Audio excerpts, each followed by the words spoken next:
I guess I'm close to UCSF, but I'm on public land because these streets, whose streets are these streets? This is the Commons. The Commons belongs to no one. The Commons belongs to everybody. The Commons is also our labor. The labor that we bring to make our cities work, to make our economy work, to make our hospitals work, to make our schools work. All of that is coming from our labor. Our labor is our commons. Our housing is our commons. Our farms and the food they bring, that is also our commons. The water to water those crops, that is our commons. That belongs to all of us. That belongs to none of us. But here in California, that commons has been stolen by the billionaire class that has destroyed the fabric of coolness, of beauty, of kindness, and of care on this land, on this stolen ground, Ohlone land, Yalamu, for over 200 years. The capitalist elite, the colonial capitalist elite, have been driving chronic systemic inflammation of the planet, of our earth, and of our bodies for 600 years.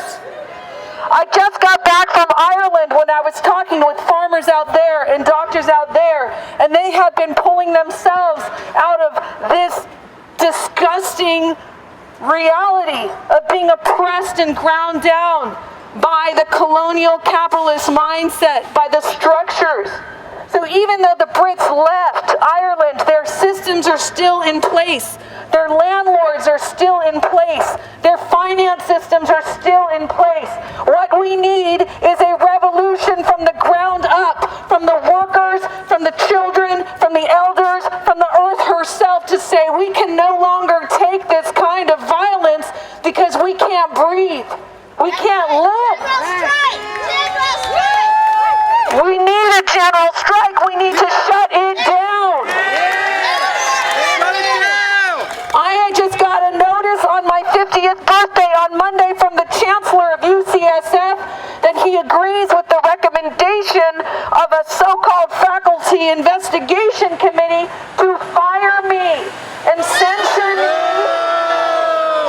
for speaking up of the rights of Palestinians who are experiencing genocide. I have worked in this city. I came here as a student resident in 2002. I was born and raised on this peninsula, the daughter of Punjabi immigrants.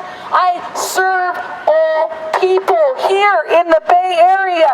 I serve California Native people here getting their land back so they can practice their ceremonies. I serve our black and brown communities so that they can have health. And I started to notice a problem at UCSF when I started speaking up for black patients. When I started saying, hey, why isn't this black patient getting this standard of care that this patient gets? And I got written up, and I got called unprofessional, and I got called aggressive.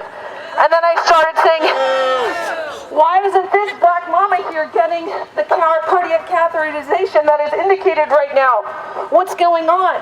When we have this New England Journal study that shows that black women get worse cardiovascular care in our hospitals. So I point out that study and they said, why are you calling us a racist? You're a bully. You're unprofessional. You're aggressive. So for years, as I pointed out, the disparity of care within UCSF for undocumented patients, for queer patients, for trans patients, for indigenous patients, for black patients, I was called unprofessional. I was called a bully. I was called aggressive. I'm an angry brown woman, I guess.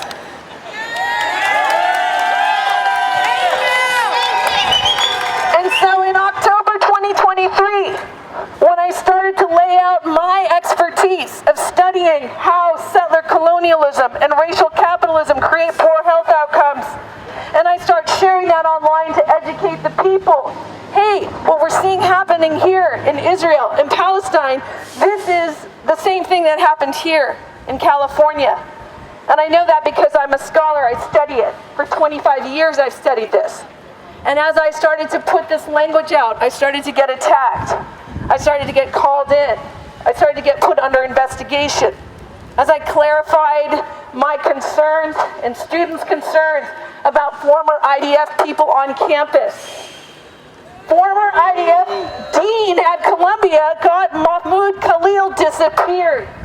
Former IDF CT techs at UC San Diego are writing up students for wearing a keffiyeh. Our freedom of speech, constitutional rights, and civil rights are being shredded in this country right now.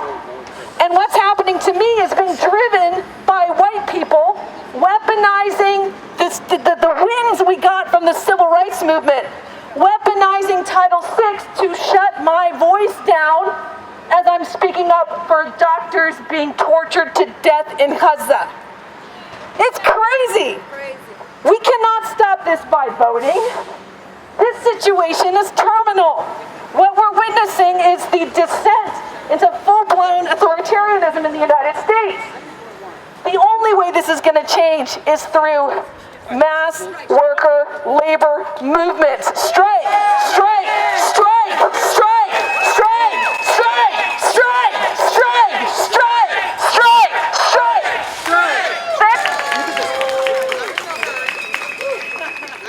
So next, we have Christiana Porter.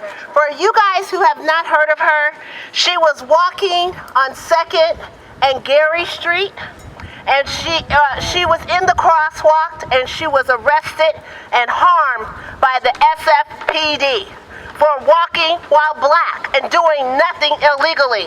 So come on up here, Christiane, and tell us what happened.